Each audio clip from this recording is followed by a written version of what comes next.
জালেম যদি ক্ষমতার চেয়ারে বসে, প্রথমে তারা দুইটা কাজ করে। এক নম্বরে ওই দেশে বিশৃঙ্খল পরিবেশ তৈরি করে দেয়, সব জায়গায় অরাজকতা, বিশৃঙ্খলা, দুর্নীতি।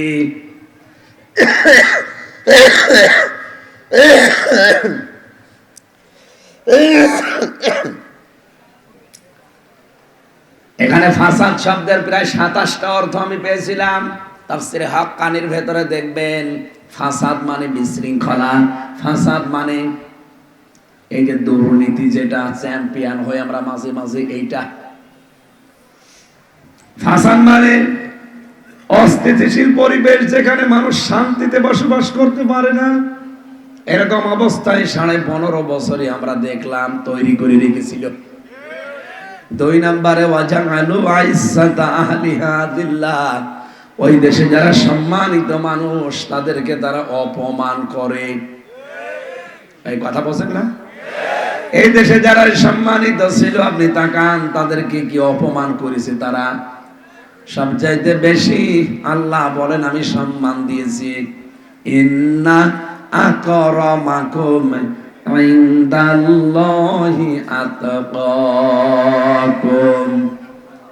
এই পৃথিবীতে সবচাইতে বেশি সম্মানিত আমি আল্লাহর কাছে তারা যাদের ভেতরে আমার ভয় বেশি। আর আল্লাহকে ভয় বেশি করে কারা? ইন্নামা ইয়াখশাল্লাহা মিন ইবাদিহিল উলামা। আল্লাহ পাক বলেন সবচাইতে বেশি ভয় আমার বান্দাদের ভেতরে আমি আল্লাহকে করে আলেমরা। কারা আলেম? কারা? আমরা তো নামের আগে মাওলানা মুফতি হাফেজ কারি লিখা দেখলেই মনে করি এটা আলেম। আলেম কারা? আল্লাহ ১৫০০ বছর আগে জানিয়েছেন, অমান আযলামু মিম্মান কাতামা শাহাদাতান ইনদাহু মিনাল্লাহ। সূরা বাকারা প্রথম নাম্বার পারার ২০ নাম্বার পৃষ্ঠার ১৩ নাম্বার লাইনের ১৪০ নাম্বার আয়াতের প্রথম অংশে আছে। এটা তাফসীরে ফি জিলালিল কোরআনে পাবেন। আল্লাহ পাক এখানে কোনো ছোটখাটো জালেমের পরিচয় দেননি। আমরা যাদেরকে আলেম মনে করি, আল্লাহ বলেন বড় জালেম ওইটা, মিম্মান কাতামা শাহাদাতান ইনদাহু মিনাল্লাহ, যার কাছে আল্লাহর এই সাক্ষী আছে। এই সাক্ষী কার? কোরআনের এই সাক্ষী যার কাছে আছে, এটা থাকার পরেও দুনিয়ার কোনো স্বার্থ পেয়ে যারা গোপন করে দেয়, এরা আমি আল্লাহর কাছে আলেম না, এরা বড় জালেম। আর এটা বাংলাদেশে বেশি। এটা নাম লাগবে না, কিচ্ছু দেবেন না, আমি না বললে আমার কিচ্ছু লাগবে না। দোয়া করেন খালি কণ্ঠটা যেন আল্লাহ ছেড়ে দেয়। আমার মনে হয় সাদা মাথা খুঁজে ফেলাই।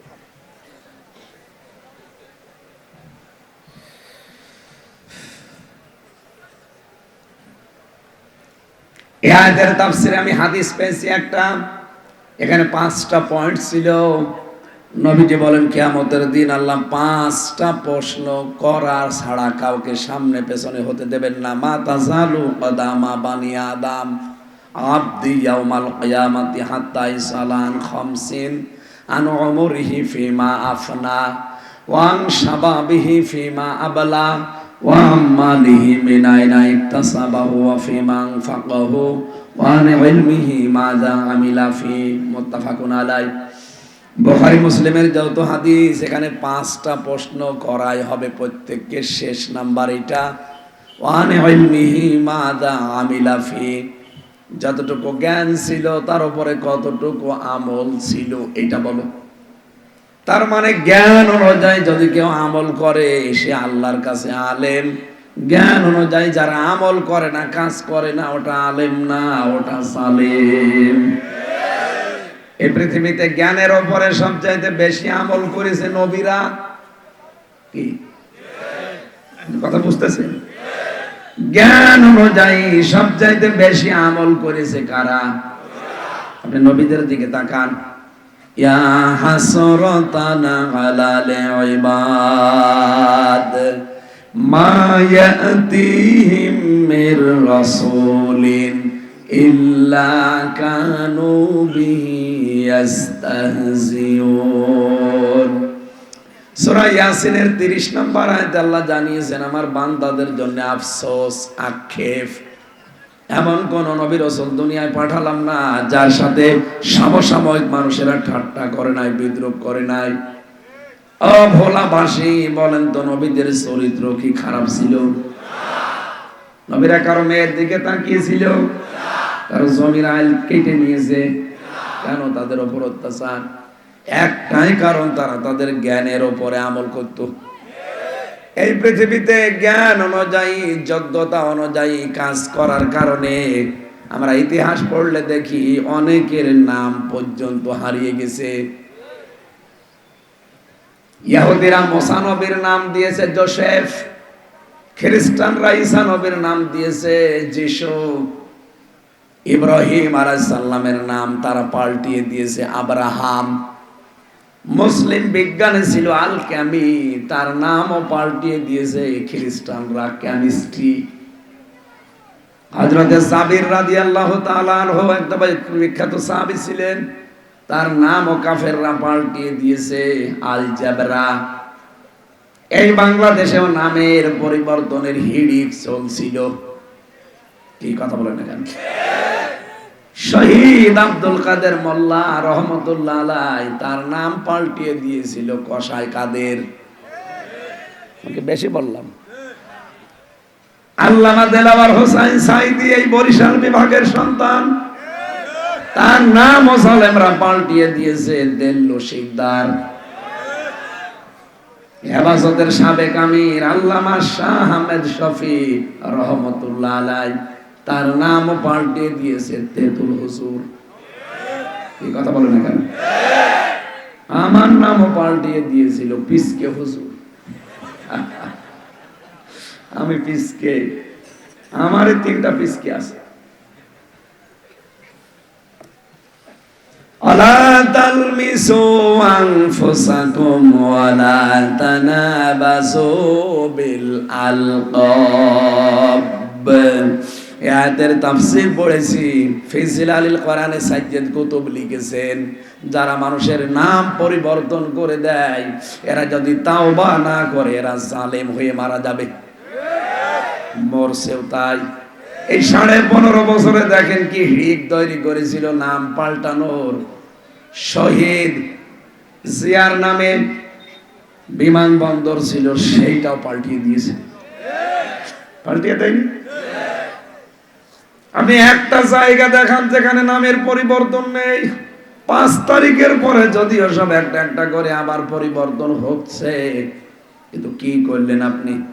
কোটি কোটি টাকা খরচ করে নামগুলো পাল্টিয়ে দিলেন।